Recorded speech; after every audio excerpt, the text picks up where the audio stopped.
રાજકોટ જિલ્લાના ઉપલેટામાં જન્માષ્ટમીના પાવન પર્વ પર શોભાયાત્રાનું આયોજન કરવામાં આવ્યું।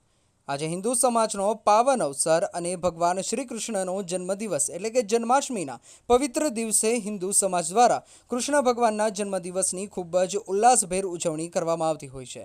ઠેર ઠેર જન્માષ્ટમીની શોભાયાત્રા પણ કાઢવામાં આવતી હોય છે, જેથી ઉપલેટા શહેરમાં પણ નંદઘેર આનંદભયો જય કનૈયા લાલ કીના નાદ સાથે વિશાળ શોભાયાત્રા કાઢવામાં આવી હતી। આ શોભાયાત્રા ત્રિલોકનાથ મહાદેવ મંદિરથી પ્રસ્થાન કરી શહેરના વિવિધ રાજમાર્ગો, બસ સ્ટેન્ડ ચોક, ભગતસિંહ ચોક, બાવલા ચોક, ગાંધી ચોકથી લગાવી શહેરના વિવિધ રાજમાર્ગો પર પસાર થઈ નાગનાથ ચોક પાસે સોમનાથ મંદિરે સમાપન કરવામાં આવી હતી।